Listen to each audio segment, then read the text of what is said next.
Welcome in, everyone. Special edition of the United Bank Playbook. Tony Caridi along with Mountaineer basketball coach Ross Hodge. It has been a busy day, really since you got here, busy couple of days. I always find it really interesting that when a coach comes on board, oftentimes they haven't really seen the campus. They haven't seen the facilities. Now, you were here as an assistant coach back in the COVID era with North Texas, but you got into the building. First impressions as you went into the basketball facility.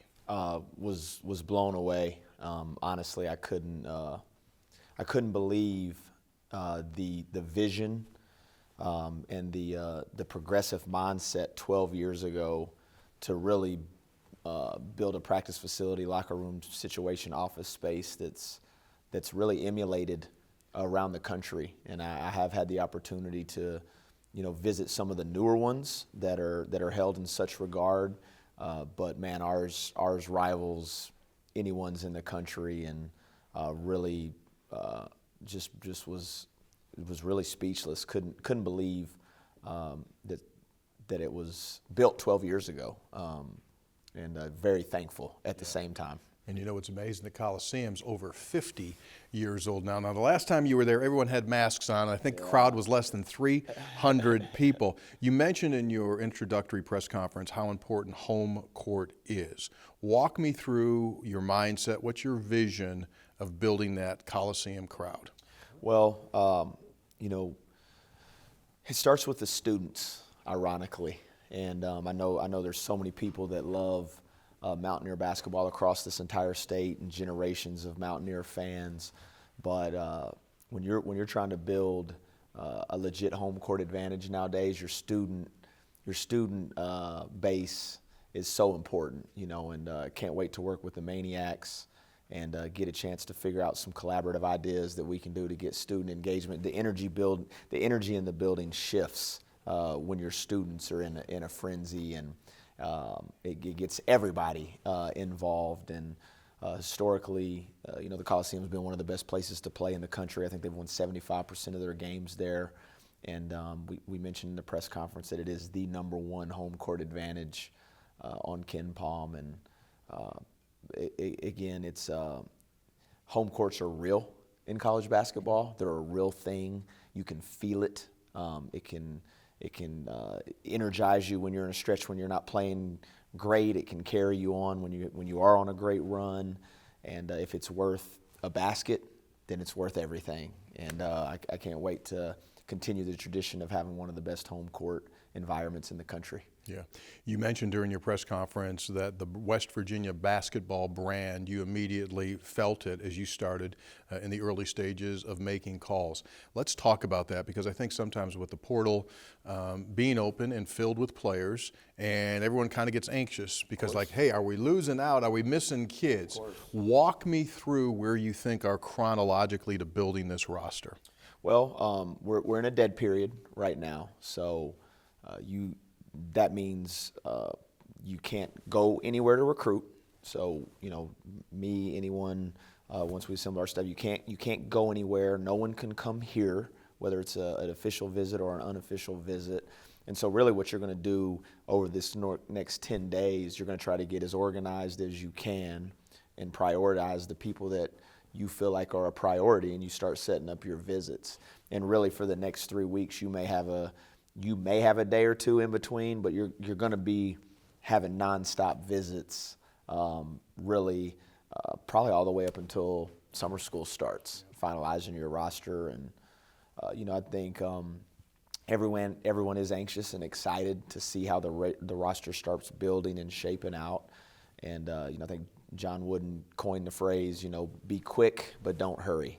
And you want to make sure you're getting the right people and the right players that are about the right things, that want to represent this university, this program, and this state the way that'll make us all proud.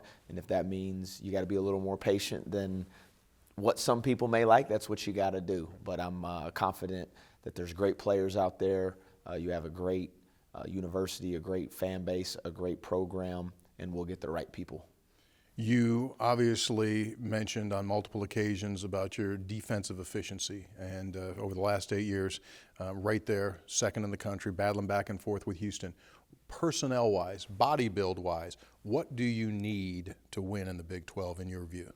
Well, you have to have a baseline physicality when you step onto the floor. I think that's you have to be able to hold up physically to the demands of controlling the paint, keeping the ball out of the paint defensively, and then once a shot goes up, you really want to try to limit people to one shot and one shot only, as simply as it sounds. And you do have to have a baseline physicality and a mindset.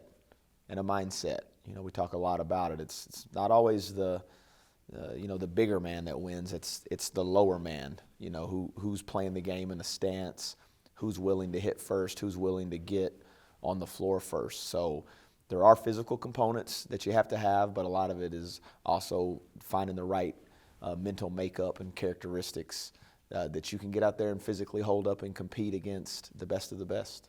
Let's jump into offense. Walk me through. Do you have a specific philosophy, or is it based upon personnel and you adhere to what they can do? Yeah, a lot of it is personnel-wise. You certainly want to you don't want to overcomplicate things offensively. Your best players, you want to try to get them the ball in positions that they feel most comfortable with. And I think one thing that is uniquely different about offense is shot selection, and shot selection isn't an equal opportunity. What's a good shot for you may not be a good shot for me, and vice versa. So the challenge is getting everyone to understand offensively, hey, what is a good shot for each one of us? What is a good possession? Sometimes it may mean you have to work a little longer to get the shot you want. Sometimes you better be willing to play a little faster to get the shot you want. And you can't be too married, in my opinion, to a specific style. You got to have some flexibility with the understanding that you're always going to try to put your best players in position to have the most amount of success, whether it's a forward, whether it's a point guard, whether it's a shooting guard. Taking those talents and winding it in a team for the ultimate goal, which is winning. Yeah. You won 27 games this past season with 7 transfers and 3 freshmen.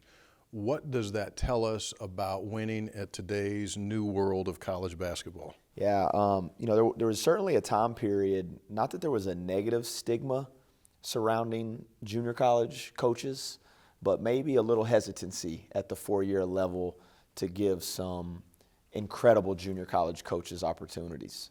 And I don't mean this in a slight to anyone, anywhere, and I certainly wouldn't want it to be viewed that way. This is a respect thing. But when you talk about some of the Hall of Fame coaches, in the Big 12 and across the level of the university at the 4-year level, and I was coaching against Hall of Fame coaches when I was 24, 25 years old. You just don't know their names.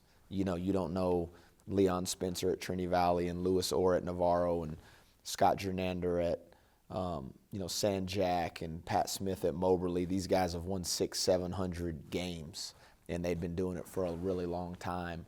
And they're some of the best coaches I've ever competed against. But there was a little bit of a negative stigma that, well, can a junior college coach come to a university level and develop a player for 4 years? Right. You know they can do it in junior, but could you? And ironically, with the change in the landscape, some of your skill set that you learned at that level ironically translates to the time period we're in now, where you're going to have high roster turnover. You're going to be trying to simulate different personalities quickly and get them all on board, moving in one direction. And I think what I've learned more than anything during that is you've got to identify characteristics intrinsically on top of their basketball talent. And, if you look at our roster last year specifically, those guys had played in the NCAA tournament, albeit at different places. They had been part of winning. They understood winning. They wanted to win. And ultimately, they were willing to make sacrifice, maybe some personal sacrifices, for the betterment of the team. Final question for you. Let's talk about staff and assembly.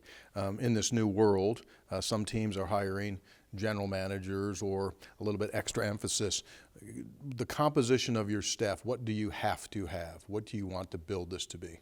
Well, I think you can go a lot of different ways with titles and roles, but the one thing you have to have is people's heart that is rooted in West Virginia basketball and want to be part of this community and want to be part of this state and ultimately want to use this opportunity, extremely great opportunity, yes, to win basketball games, that's our job, but more impactfully, help these guys walk through life, impact them, show them how to be quality men, show them how to be quality fathers, and prepare these players for what's next, on the other side when the ball stops bouncing. And obviously, we have great resources here, great tradition.